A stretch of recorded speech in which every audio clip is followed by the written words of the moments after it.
We're back here, Alto 060 and Cristina Radio Network, and we're doing a special show with Dr. Tracey Wilen. She's the author of the new book, Employment for Life, and even though the book is related to every industry, obviously here in Alto 060 we're talking about cars. So thank you very much again for your time, Dr. Wilen.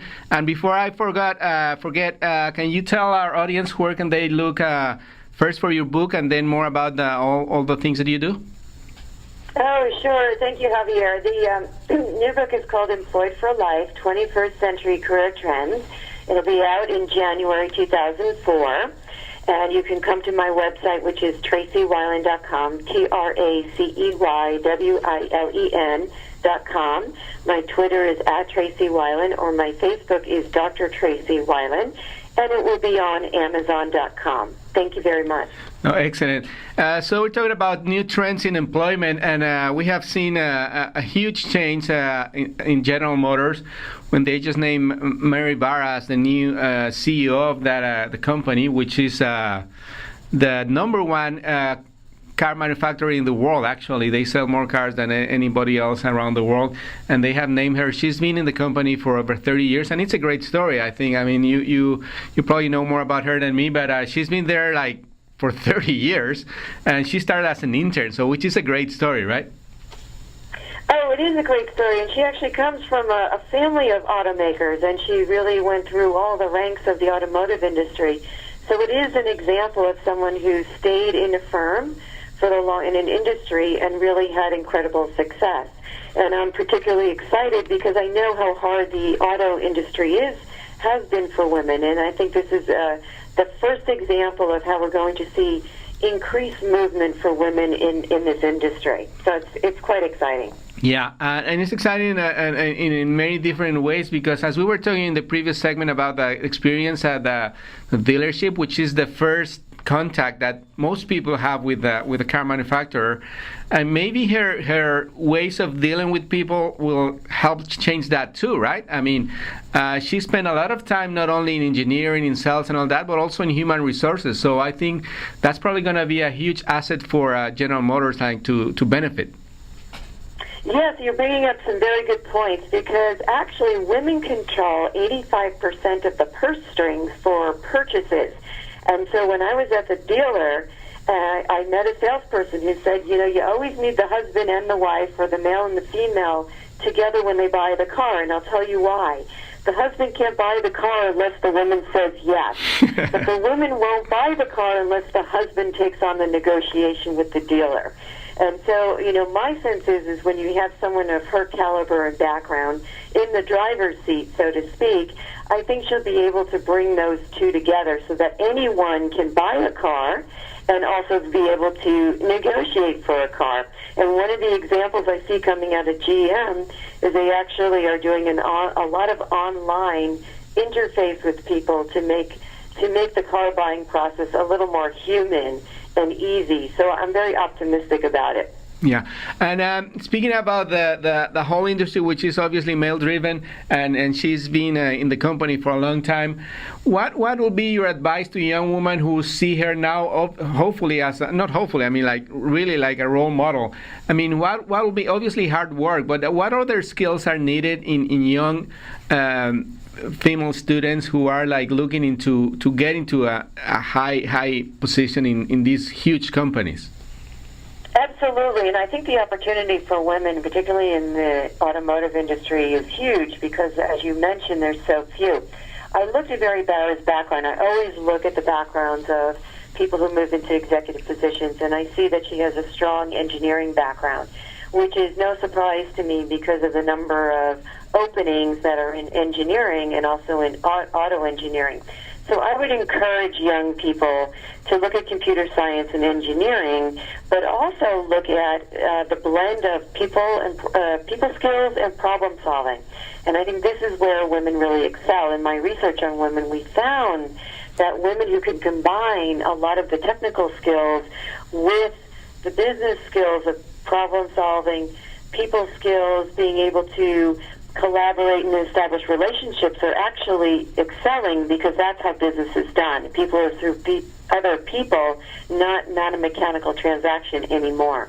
Yeah, and women. I mean, as you said before, during the car purchasing process.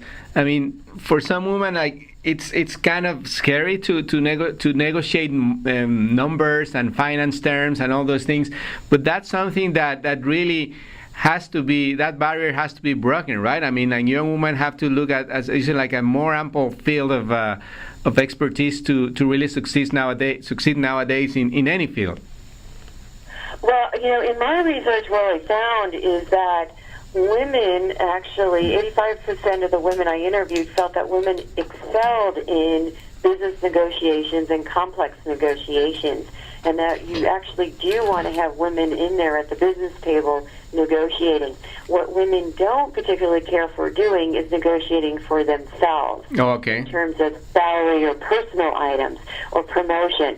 And so I think that it's a skill. It's a skill that anyone can learn, and it's really not about personality and emotion anymore. It's really just about numbers, and it's a skill that anyone can learn.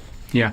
You've been a scholar also at Stanford University, right? One of the top universities here in the United States. And I'm sure that you have seen the change in demographics in the classroom, where more women probably are taking engineering and tech-related careers than in years before. What's your experience in that?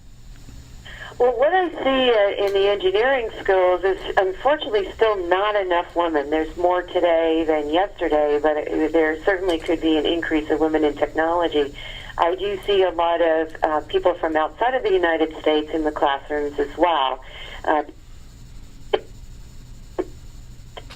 the world, that math and science drive salary and opportunities. And so if you think about, where do you want to be and how much money do you need to make or want to make, and then look at what are the industries that you can pick to be able to accelerate your income. Now, many women in the auto industry have said, absolutely, there's so much opportunity here, particularly if you have a technical background or an engineering background, because you're very different than the average employee who's been applying.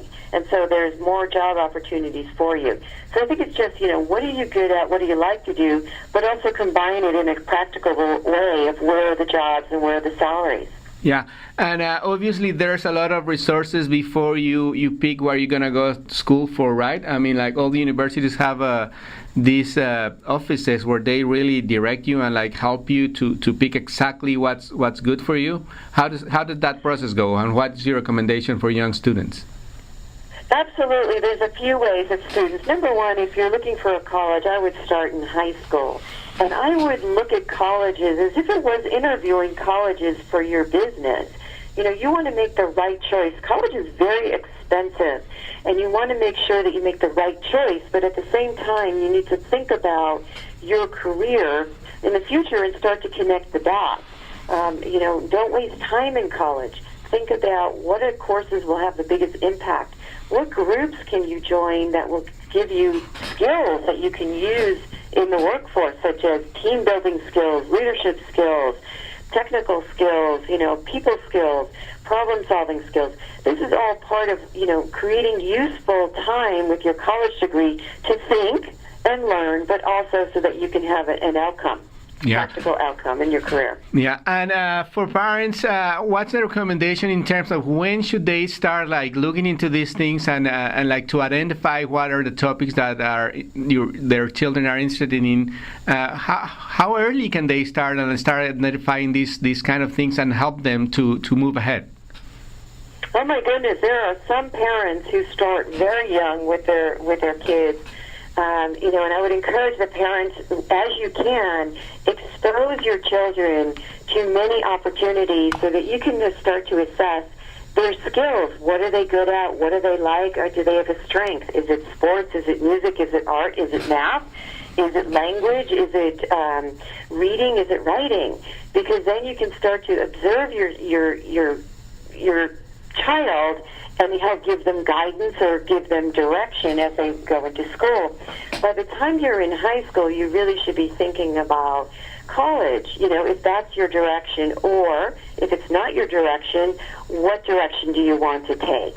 So that you're not graduating either high school or graduating college without having some plan of action. Excellent, yeah.